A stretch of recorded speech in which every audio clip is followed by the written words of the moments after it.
just one very last one. My last interaction with My West London was a journalist who came on the Tuesday before the election to interview me. And they slightly did me over, but I should have been able to guess this because they said... We've all been there, Rupa. Yeah. I wanted to do it on Monday, and they said I'll have left by then to go to The Spectator. That's when I should have seen... And I said The Spectator, and she said there's more... Red light. She said that it's too competitive in left-wing media. I would have liked to have gone to the New Statesman or wherever. Is that true, that there's jobs that can pay in The Spectator, but she wouldn't have had an equivalent elsewhere? I just wondered if she was making that up to do me over or what. Very sensible lady. I'm sure she wasn't making anything up or attempting to do you over. But the reality, there's always sources of private grief on this committee when you talk about journalists and your engagement with them in your jobs. I mean, the reality is that, you know, there is low pay, stagnated pay, poor terms and conditions across much of the media sector, the newspaper sector particularly, whether it's on local or national outlets or whether it's on in magazines. So that there's a dearth of great jobs, and there's a lot of challenges in some of the local news outlets. That means that a lot of people are on the lookout for a job wherever they can get it. You know, not necessarily their dream job perhaps for that particular individual, but one that they, you know, hopefully can pay the rent and meet their living costs with. I'm just to add, I happened to have lunch with a journalist at The Spectator on Sunday. Noticed he was driving a very nice car. So salaries are obviously healthy.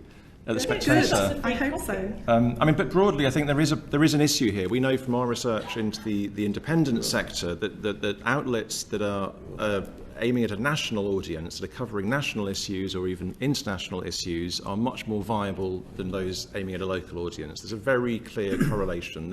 The bigger your potential audience and potential coverage, the more likely you are to find a business model, because either you'll generate lots and lots of clicks through advertising, or with The Spectator or the New Statesman or Prospect or those kinds of fairly elite publications, The Economist, you'll be able to find enough fairly affluent people who will be prepared to subscribe enough to cover the costs of producing a quality publication. So the economics are very, very geared against local for all sorts of reasons. Adam, you wanted to add something? Yeah, brief comment on that. I think you mentioned The Spectator, and we can debate the merits of The Spectator another time, but I think the point that is raised, and I reiterate what Jonathan said, is that The Spectator, the publications that are doing well tend to be ones that focus on the audience and have subscription or sales-based models. So it's The Spectator, Private Eye, the FT, the Guardian, obviously, like these are global publications, the New York Times, New Statesman, like that.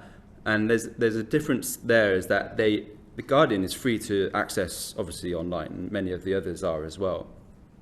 And they are relentlessly they are advertising based as well, but they're trying to shift it towards the reader, because that is the mark of success. It's more sustainable.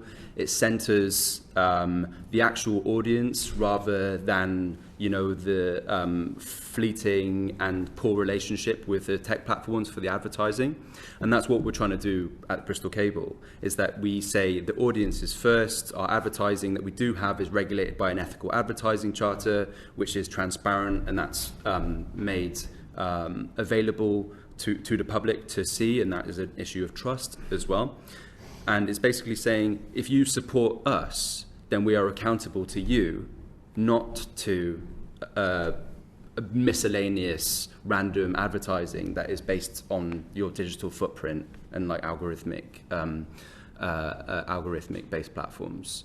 So it's putting the quality first rather than the quantity is where we need to sort of aim for, and then public policy should be supporting organisations that are trying to move that way, rather than what we've seen, unfortunately, I think too much of is short-term subsidisation of public subsidisation, including BBC public money, for organisations that have 3 stories in a row about Richard Madley.